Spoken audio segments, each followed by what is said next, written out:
कौन होगा मुख्यमंत्री और ये जो पीछे सिंहासन आप देख रहे हैं, सिंहासन पर कौन बैठेगा? क्या कोई महाराज बैठेगा या फिर कोई महारानी बैठेगी? चलिए, ये तो आज तस्वीर साफ हो जाएगी। और फर्स्ट इंडिया आप देखते रहिए, क्योंकि फर्स्ट इंडिया हर एक अपडेट आप तक पहुंचाता रहेगा, चाहे ग्राफिक्स के जरिए हम आपको एक एक जानकारी दे रहे हैं या फिर प्रदेश के हर एक कोने से क्या रिएक्शन है, क्या कुछ कहा जा रहा है, वो हर एक अपडेट आप तक पहुंचा रहे हैं, क्योंकि हमारे सहयोगी लगातार हमारे साथ तैनात है। क्योंकि हमने आपसे वादा किया है कि चाहे कोई भी खबर हो, चाहे सामाजिक सरोकार से जुड़ी हो या फिर राजनीति से जुड़ी हो, फर्स्ट इंडिया हर एक अपडेट आप तक पहुंचाएगा। तो इसी के तहत ये महाकवरेज आज लगातार जारी है और आज 4 बजे विधायक दल की बैठक होगी। लेकिन ऐसे में समझना होगा कि विधायक दल की बैठक में जो सभी विधायक पहुंचेंगे वो किस तरीके से फैसला लेंगे, ये भी आपको समझाएंगे। और जब राजनाथ सिंह आएंगे, किस तरीके की तैयारियां राजधानी जयपुर में की गई, एक रक्षा मंत्री के लिए और अन्य 2 दिग्गज पर्यवेक्षकों के लिए, क्योंकि 3 पर्यवेक्षक बनाए गए हैं, किस तरीके की तैयारी है वो भी आपको दिखाएंगे। और दूसरी तरफ बीजेपी प्रदेश कार्यालय, 5 साल के बाद वहां पर दिवाली जैसा माहौल है,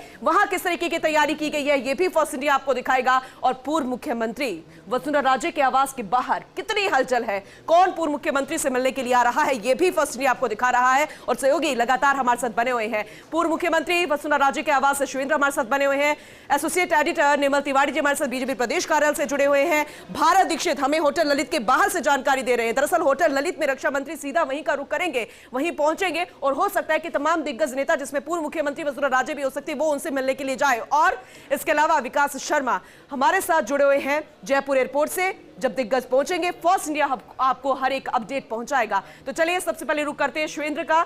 शिवेंद्र, अभी आपके पास क्या जानकारी है? क्या अभी भी कोई पूर्व मुख्यमंत्री से मिलने के लिए पहुंच रहा है? किस तरीके की हलचल है? और क्या यह साफ हो पाया कि क्या वसुंधरा राजे होटल ललित जा सकती हैं रक्षा मंत्री राजनाथ सिंह से मिलने के लिए?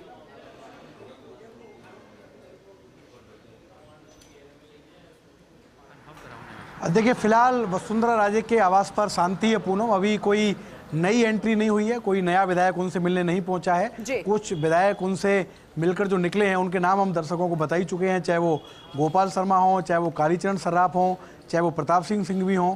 लेकिन उनके बाद कोई विधायक पूर्व मुख्यमंत्री से मिलने नहीं आए हैं, क्योंकि सभी विधायकों का जो समय है वो बीजेपी ऑफिस का शुरू हो गया। और बीजेपी ऑफिस जो विधायक वो पहुंच भी रहे हैं, 50 से अधिक विधायक इस समय बीजेपी ऑफिस पहुंच चुके हैं। लेकिन ये संभावना अभी भी बनी हुई है पूनम कि जो पूर्व मुख्यमंत्री वसुंधरा राजे हैं वो जैसे ही राजनाथ सिंह जयपुर पहुंचेंगे उनसे मिलने के लिए होटल ललित जा सकती हैं। कोई बातचीत उनकी हुई होगी, हालांकि जो उनका स्टाफ है उनकी ओर से अभी तक इस खबर को कंफर्म नहीं किया गया, लेकिन इसकी संभावना बनी हुई है कि पूर्व मुख्यमंत्री, रक्षा मंत्री और पर्यवेक्षक राजनाथ सिंह से मिलने। कुछ भी इस तरीके का हलचल अगर होता है, कोई भी अपडेट आपको मिलती है, आप जरूर उसी वक्त जानकारी दीजिएगा, क्योंकि आप लगातार हमें हर एक अपडेट पहुंचा रहे हैं। विकास का रुख कर लेते हैं, जो कि जयपुर एयरपोर्ट से हमें जानकारी दे रहे हैं। लेकिन उससे पहले बीजेपी प्रदेश कार्यालय की तस्वीरें भी जरा देख लीजिए। विकास, आपने पहले जानकारी अभी दी थी कुछ देर पहले, 2 घंटे का विलंब हो गया है। रक्षा मंत्री राजनाथ सिंह 2 घंटे विलंब से पहुंचेंगे, लेकिन ये जानकारी हमें भी मिली थी कि संसद भवन से वो निकल चुके हैं। लेकिन फिर भी अभी कोई न्यू अपडेट आया है क्या?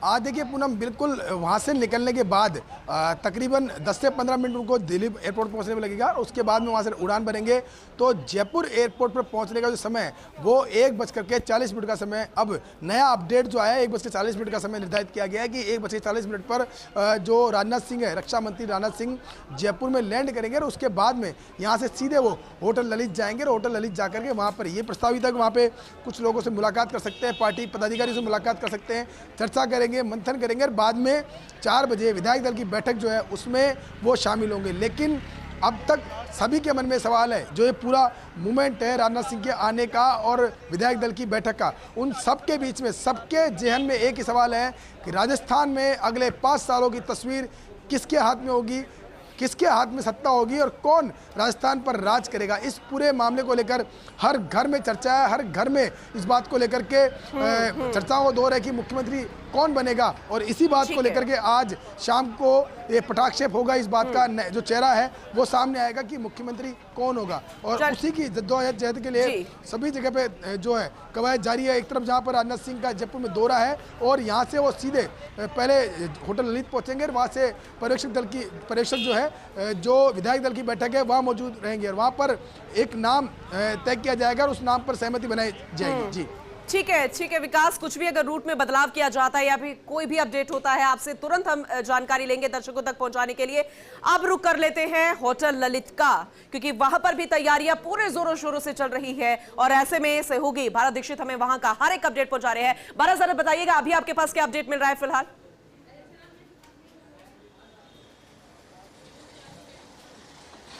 देखिए बिल्कुल पूनम, राजनाथ सिंह सीधा एयरपोर्ट के बाद होटल ललित पहुंचेंगे, जहां की तस्वीर मैं आपको दिखा रहा हूं कि पुलिस प्रशासन अब पूरी तरह से मुस्तैद है, वो यहां पर हो चुका है। क्योंकि जैसे कि सूचना हमारे सहयोगी बता रहे थे कि करीब 1:45 बजे करीब वो एयरपोर्ट पर पहुंचेंगे और उसके बाद वो सीधा होटल ललित पहुंचेंगे।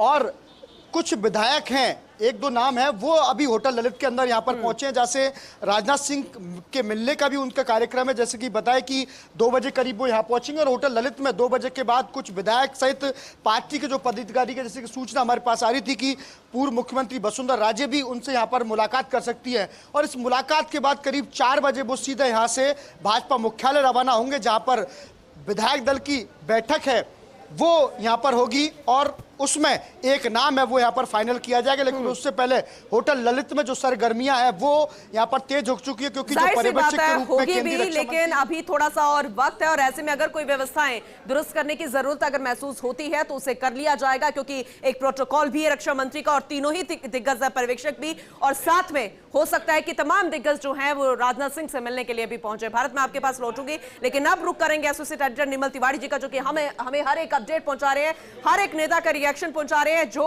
बीजेपी प्रदेश कार्यालय में पहुंच रहे हैं। निर्मल जी, जरा आंकड़ा बता दीजिए, कितने नेता या कितने विधायक हैं नवनिर्वाचित वो अभी फिलहाल पहुंच चुके हैं बीजेपी प्रदेश कार्यालय, और कोई रिएक्शन किसी तरीके की बात अभी उन्होंने की है, कोई जानकारी अभी?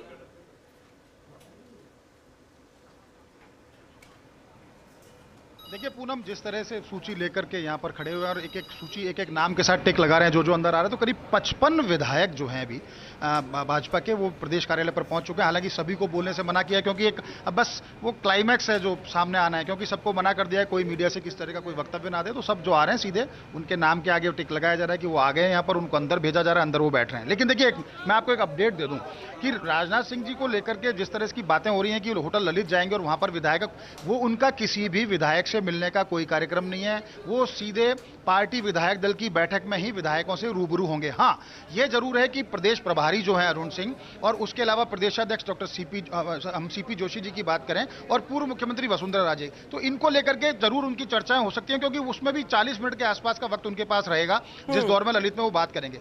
इस प्रदेश प्रभारी से इसलिए क्योंकि जो भी प्रदेश प्रभारी के पास तमाम जो भी फीडबैक है, वो एक बहुत ही महत्वपूर्ण सवाल है, क्योंकि आम जनता ये बार बार सुन रही है कि विधायक दल की बैठक होगी, फैसला किया जाएगा, लेकिन जरा ये समझाने की कोशिश कीजिए कि जो विधायक दल की बैठक होती है इसमें किस तरीके से फैसला लिया जाता है, किस तरीके से संवाद होता है, जब ऑब्जर्वर बना दिए जाते हैं और फिर 1 to 1 जो चर्चा होती है, क्या 1 to 1 होता है या फिर संयुक्त रूप से संवाद होगा? जरा समझाने की कोशिश कीजिएगा निर्मल जी।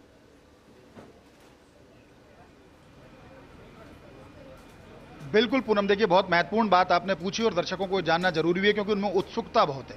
देखिए विधायक दल की बैठक को लेकर के सीधे तौर पर बात करें तो भाजपा की जो रीति नीति रही है वो इस तरह से रहेगी, बहुत ज्यादा सार्वजनिक वक्तव्य नहीं दिए जाते हैं, चाहे वो सीनियर लीडर्स हों, चाहे वो अभी नए जो विधायक बने वो भी, सबको यही कहा गया कि आप चुप रहेंगे, अंदर पार्टी कार्यालय में पहुंचेंगे। 4 बजे की जो विधायक दल की बैठक है उसमें सीधे तौर पर देखिए जो रायशुमारी होनी थी, जिन नामों को लेकर के, जो नाम चर्चा में है उन तमाम नामों को लेकर के, वो 9 दिन के अंदर वो तमाम रायशुमारी हो चुकी है, तमाम एक्सरसाइज हो चुकी है, तमाम जो फीडबैक है वो प्रधानमंत्री नरेंद्र मोदी से लेकर अमित शाह तक और जेपी नड्डा जो पार्टी के राष्ट्रीय अध्यक्ष हैं, तमाम सब लोगों के पास पहुंच चुका है। यह भी तय है कि नाम चुन लिया गया है। अब नाम को लेकर किसी तरह की रायशुमारी इस विधायक दल की बैठक में नहीं होगी। विधायक दल की बैठक में पूनम सिर्फ बताया जाएगा कि यह विधायक दल का नेता होगा, इसके नाम के ऊपर फैसला लिया है और उसके बाद जिस तरह की पार्टी की निर्मल जी, हम यूं समझे कि जो परिपाटी चलती आ रही थी पिछले 30 सालों में, उनमें अंतर आ गया है क्या? यूं समझे कि अब अंतर सच में आ गया है?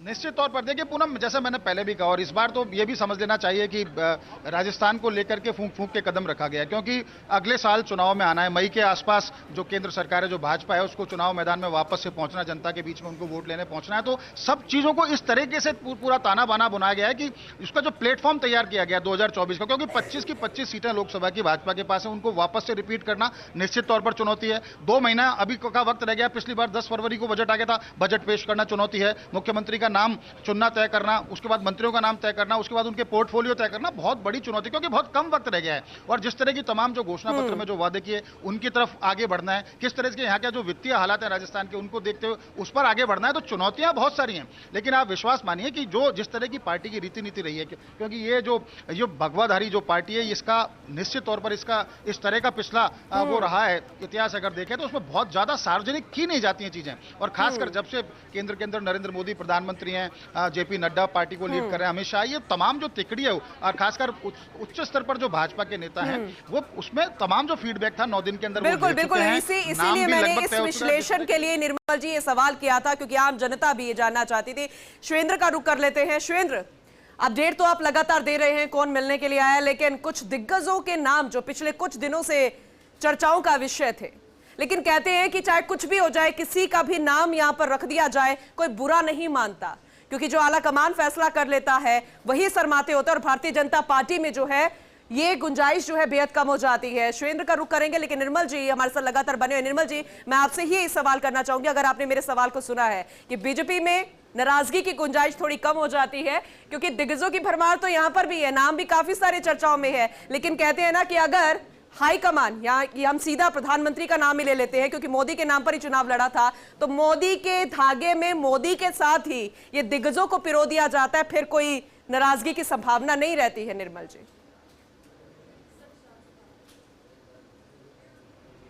बिल्कुल बिल्कुल नहीं रहती है पूनम। देखिए, जैसा मैं पहले भी बताया कि राजस्थान में इस बार पहली बार हुआ कि भाजपा की बात करें तो फेसलेस चुनाव हुआ, किसी को भी सामने रख करके चुनाव नहीं लड़ा गया, मोदी के नाम पर चुनाव लड़ा गया। जहां भी हम कैंपेन में भी जाते थे, मतदान के दौर में भी जाते थे, मतगणना के दौर में भी पहुंचे तो जहां भी जाते थे मोदी मोदी मोदी मोदी नारे लगा करते थे। तो एक ही चेहरा है भाजपा के पास, वो है नरेंद्र मोदी। और जब फेसलेस चुनाव लड़कर के आप 115 सीटें लाते हैं, आपके कुछ बागी विधायक भी जीत के आते हैं, वो भी वापस पार्टी का रुख करते हैं, तो निश्चित तौर पर ये जो मोदी नाम की माला जो पिरोई जाती है वो इसीलिए कहा जाता है उसमें कि यहां पर जो फैसले हैं उसमें किसी तरह की कोई अवमानना की कोई गुंजाइश नहीं है, किसी तरह की कोई नाराजगी की गुंजाइश नहीं है। और मैं फिर कह रहा हूं, 9 दिन बड़ा लंबा वक्त होता है, एक सप्ताह से ज्यादा का वक्त। 3 तारीख को मतगणना होती है, पार्टी पुरजोर तरीके से राजस्थान के अंदर आती है और इस 9 दिन के अंदर यही एक्सरसाइज की गई। और जैसा मैंने पहले भी बताया कि छत्तीसगढ़ में अप्रत्याशित नाम था जब वहां पर विष्णुदेव साय को चुना गया, मध्य प्रदेश में और भी बड़ा अप्रत्याशित नाम था जब मोहन यादव को वहां का मुख्यमंत्री के तौर पर चुना गया। तो निश्चित तौर पर राजस्थान को लेकर भी थोड़ी देर पहले डॉक्टर किरोड़ीलाल मीणा का जिस तरह से बयान आया था उसमें भी कहा कि यहां भी कुछ अप्रत्याशित होता है, जैसा उन्होंने कहा।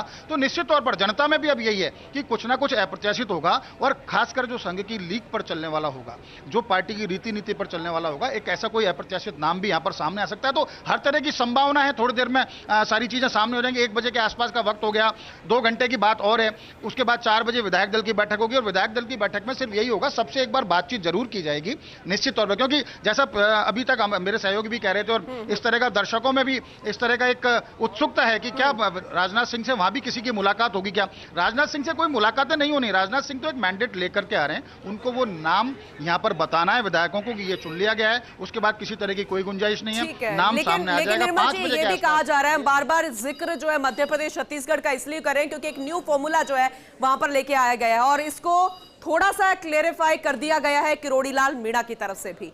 लेकिन एक महत्वपूर्ण सवाल यह भी है, क्योंकि 2024 में भारतीय जनता पार्टी के लिए राजस्थान में चुनौती क्या रहेगी, क्योंकि कांग्रेस की अगर हम बात करें तो 70 सीटें तो वो भी लेकर आई है इस बार राजस्थान में। तो क्या मुख्यमंत्री का अगर कोई भी नाम अगर रखा जाता है, कोई भी फैसला लिया जाता है, तो क्या इस संदर्भ में भी, इस आधार में भी इसे देखकर रखा जाएगा? निर्मल जी,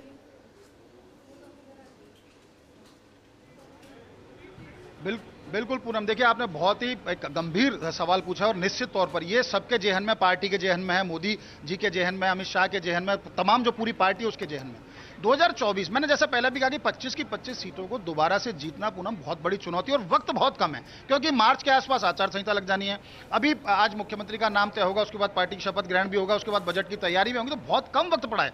तो ऐसे में निश्चित तौर पर जातीय समीकरण भी देखे जाएंगे, निश्चित तौर पर यह भी देखा जाएगा कि इसका किस तरह का प्रभाव है उस क्षेत्र के अंदर। इस मंत्रिमंडल में भी इस तरह का बैलेंस रखने की कोशिश की जाएगी, किसी भी जाति या किसी भी वर्ग को यहां पर नाराज ना किया जाए। और देखिए 2-3 नाम ऐसे भी हैं जिनको लेकर पार्टी को कहीं ना कहीं बहुत महत्वपूर्ण जिम्मेदारी जिम्मेदारी देनी भी और उनके बारे में बहुत गंभीरता से सोच रही है पार्टी, खासकर राजेंद्र राठौड़ जो विधायक दल अपना विधायक का चुनाव तो हार गए, लेकिन उनकी जिस तरह की पार्टी में पहचान है, जिस तरह की वो लेजिस्लेचर के जानकार है, विधानसभा में पार्टी के लिए ट्रबल शूटर का काम वही करते हैं, किस तरह से वहां पर चीजों को साधना है, तो निश्चित तौर पर कोई ना कोई भूमिका राजेंद्र राठौड़ के लिए भी कहीं ना कहीं तय की होगी। सतीश पूनिया हार गए, प्रदेश अध्यक्ष थे, पिछली बार विधायक थे, लेकिन उनके लिए भी, चूंकि जाट समाज से आते हैं, जाट समाज राजस्थान का सबसे बहुसंख्यक समाजों में से एक है, तो निश्चित तौर पर उनके लिए भी कहीं ना कहीं कोई भूमिका तय कर रखी होगी।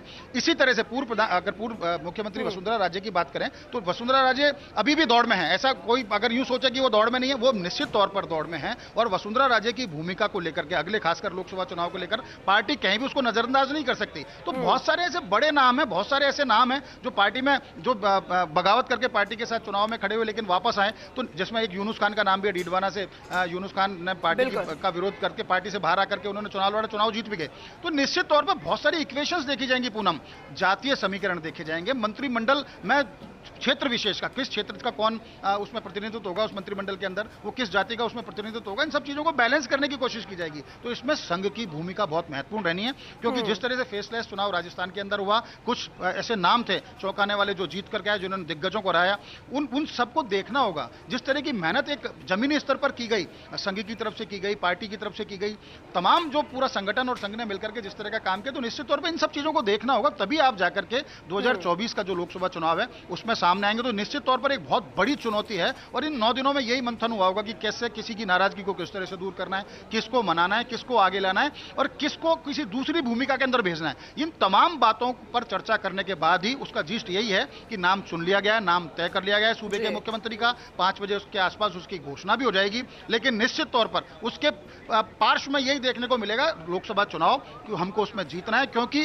केंद्र की सत्ता में भी आपको वापस आना है। तो कहीं ना कहीं ये जो तमाम तरह की जो कवायद चल रही है, तमाम जो एक्सरसाइज चल रही है, वो इसी बात को ध्यान में रखकर चल रही है कि कोई नाराज ना हो, जो नाराज है उसे मना लिया जाए, सब एक ही जाजम पर हो, पार्टी की रीति नीतियों को जनता तक ले जाएं। और आज मुख्यमंत्री का नाम तय होते ही, उसके बाद सरकार की शपथ ग्रहण होते ही वो लोकसभा चुनाव की तैयारी में भी जुट जाए। तो संगठन के पास भी बहुत बड़ी जिम्मेदारी होगी। इस नाते जो सीपी जोशी जो प्रदेश अध्यक्ष हैं, जिनके यूं कहा जा सकता है उनके नेतृत्व में इस बार तो चुनाव लड़ा गया, क्योंकि वैसे तो फेसलेस चुनाव था, लेकिन संगठन के अंदर जो सबसे बड़ा कोई नाम था प्रदेश के अंदर जिसको बागडोर सौंपी तो सीपी जोशी थी, तो वो खुद भी सांसद भी हैं। तो निश्चित तौर पर इन तमाम को एक कलेक्टिव उसमें लाकर के, सबको एक कलेक्टिव फॉर्म के अंदर लाकर के सबको 2024 के लोकसभा चुनाव की तैयारी करनी होगी। तभी डबल इंजन की जो हम बात करते हैं, डबल इंजन की सरकार राजस्थान में तो वो शुरुआत हो चुकी है, अब केंद्र में अगर भाजपा रिपीट होती है तो निश्चित तौर पर वो डबल इंजन की सरकार, जिसकी सब कल्पना करते हैं कि डबल इंजन की सरकार। ठीक है निर्मल जी, अब एक और सवाल जहन में है, वो भी जानना जरूरी है, क्योंकि बार बार ये कहा जाता है कि हम चुनाव जब लड़ते हैं तो हमारा जनता ने साथ दिया है, हम उनकी मेहनत के साथ आए, क्योंकि उनका जो प्यार है हमारे लिए बहुत ज्यादा बड़ा हो जाता है, और फिर हम जब मुख्यमंत्री बनाते हैं तो मुख्यमंत्री की कोई जाति नहीं होती है। लेकिन बार बार जिक्र वही मध्य प्रदेश, छत्तीसगढ़, यानी कि वोट बैंक को तो ध्यान में रखा जा रहा है निर्मल जी, तो इसलिए संशय जो है थोड़ा सा और बढ़ जाता है राजस्थान को लेके भी।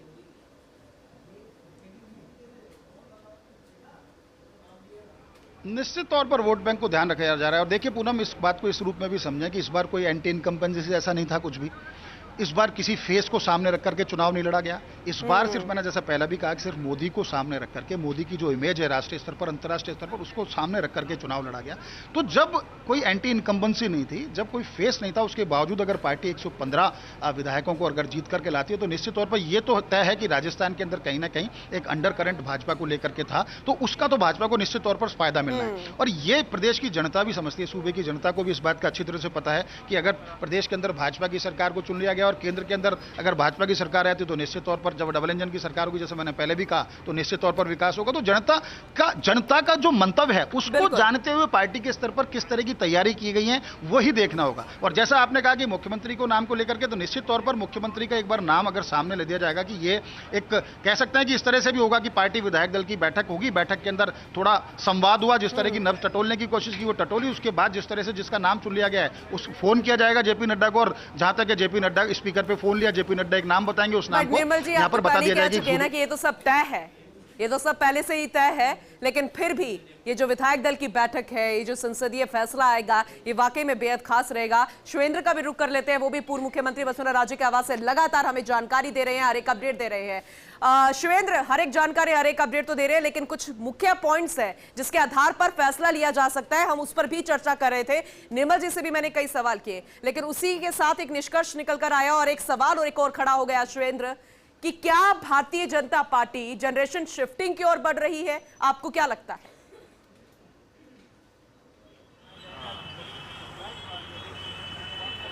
देखिए, अगर छत्तीसगढ़ और मध्य प्रदेश के फैसले को देखा जाए पूनम, तो इसका जवाब हाँ में लगता है कि दोनों प्रदेशों में यही किया गया।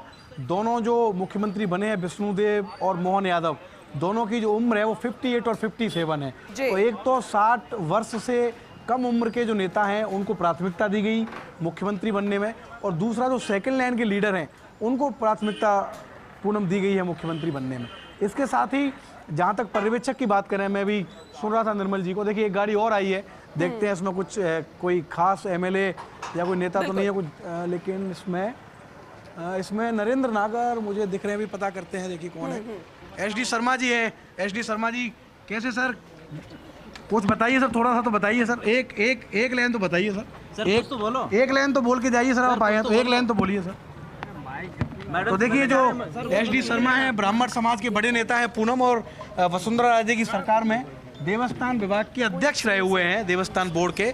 एसडी शर्मा वो मुख्यमंत्री वसुंधरा राजे के आवास पर पहुंचे हैं, उनकी गाड़ी आप देख सकते हैं। तो हलचल जो है वो अभी भी है, एक गाड़ी और आई है, लगातार जो नेता हैं वो पूर्व मुख्यमंत्री के आवास पर पहुंच रहे हैं। लेकिन जहाँ तक पर्यवेक्षक की बात है, नाम की बात है पूनम, उसके बारे में ये कह रहा था कि जिस तरीके से राजनाथ सिंह का नाम पर्यवेक्षकों में है, तो मुझे ऐसा लगता है, मेरा अपना अनुमान ये है कि राजनाथ सिंह को मीटिंग के बीच में पूछने की जरूरत नहीं पड़ेगी कि राजस्थान का मुख्यमंत्री कौन होगा। ठीक है, ऐश्वर्य प्रधान भी हमारे साथ जुड़ चुके हैं बीजेपी प्रदेश कार्यालय से, उनका भी रुख कर लेते हैं, वरिष्ठ सहयोगी हैं।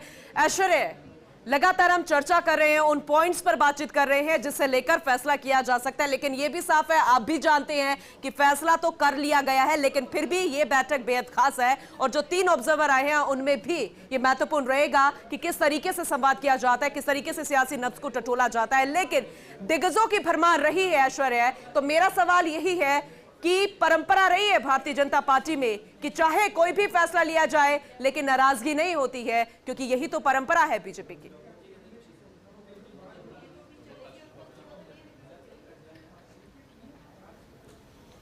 देखिए पूनम, अभी कुछ भी कह पाना सिर्फ कयासों के आधार पर है। हम कयास लगा सकते हैं कि किसका क्रम आ रहा है और कौन सीएम बनेगा, लेकिन मैं अभी तक का अपडेट बता दूं, सुबह से लेकर अभी तक का। तो सुबह से अभी तक का अपडेट भारतीय जनता पार्टी प्रदेश मुख्यालय के अंदर का तो ये है कि उसे रात भर में मैच कुछ घंटों में पूरी तरीके से सजा दिया गया है। और संभवतया मैंने इन 10-15 सालों में जो देखा है, 15-16 सालों में जो अब तक देखा है बीजेपी मुख्यालय में, वो यही देखा है कि यहाँ पर इस तरीके से इतनी अच्छी और इतनी सुंदरतम सजावट कभी नहीं हुई। और बहुत अच्छा सजा दिया गया है, नाना प्रकार के व्यंजनों की व्यवस्था की गई है नेताओं के लिए। अभी कोई विधायक भी आए हैं, मैं इनसे बातचीत करने की कोशिश करता हूं, क्या कहेंगे। गोपीचंद जी, क्या कहोगे आज आप? सर बहुत अच्छा रहेगा प्रदेश की जनता के लिए, मोदी जी के नेतृत्व में शानदार रहेगा सर। तो मोदी जी के नेतृत्व में शानदार रहेगा, ये गोपीचंद मीणा का कहना है। गोपीचंद जहाजपुर के हैं और अच्छी खासी दौड़ भी लगवा दी उन्होंने। गोपीचंद तो रोकना चाहते थे, लेकिन उनके जो ड्राइवर हैं उन्हें शायद डर लग रहा था। तो गोपीचंद मीणा किरोड़ीलाल मीणा और वसुंधरा राजे के करीबियों में से एक माने जाते हैं। इनमें सबसे महत्वपूर्ण बात यह है कि गोपीचंद मीणा एक ऐसे विधायक हैं जो प्रदेश मुख्यालय में भी नियमित तौर पर आते हैं, लेकिन एक दिग्गज को हरा कर आए हैं। तो विधायकों का आने का सिलसिला जारी है। करीब 85 से 90 विधायक पहुंचने की जानकारी अब मिल रही है। 85 के आसपास आ गए हैं। लगातार जो पीछे का जो रास्ता है उस रास्ते से भी आना जारी है, और जिस रास्ते पर हम खड़े हुए हैं उस रास्ते से भी विधायकों का आना लगातार तो बहुत सारे लग रहे हैं ऐश्वर्य, चाहे सोशल मीडिया की बात करें या फिर चाय की टपरी की बात करें या फिर कहीं पर भी बात करें या फिर दूसरी पार्टियों की बात करें जो इस बार राजस्थान में सरकार नहीं बना पाई। लेकिन इसके इतर ऐश्वर्य एक ये भी कयास चल रहा है कि छत्तीसगढ़ में विष्णु आ गए हैं, मध्य प्रदेश में मोहन आ गए हैं, तो फिर राजस्थान में कौन होगा, ये फिलहाल लोग कह रहे हैं, लेकिन फर्स्ट इंडिया ये कह रहा है कि कौन होगा मुख्यमंत्री, ये सबसे पहले वो बताएगा। ऐश्वर्य। देखिए पूनम, विष्णु आ गए हैं, मोहन आ गए हैं और राम जो हैं वो अयोध्या में आ रहे हैं। अब ऐसे में क्या कोई शंकर आएगा या शंकर नहीं तो कोई दूसरा ही नाम आएगा, या फिर कृष्ण के कोई सारथी जैसा नाम आएगा। नामों को लेकर लगातार कयासों का दौर जारी है, लेकिन एक बात बोल रहे थे लोग कि बनेगा विधायकों में से ही, 115 विधायकों में से बनेगा। लेकिन प्रधानमंत्री मोदी के अलावा कोई नहीं जानता, लेकिन मेरा आकलन कई बार ये भी सोचता है कि आवश्यक नहीं है कि ऐसा कोई नियम नहीं बना है और ऐसा कोई नियम कठिन रूप से लागू भी नहीं है कि भाई विधायकों में से ही कोई बनाया जाए। गैर विधायक को भी बनाया जा सकता है, बाद में विधायक बन जाते हैं। एक सामान्य सी बिल्कुल ऐश्वर्य, बहुत बड़ी बात आपने बोली है, लेकिन तस्वीर बहुत जल्द साफ हो जाएगी। इसके लिए फर्स्ट इंडिया को लगातार देखना होगा।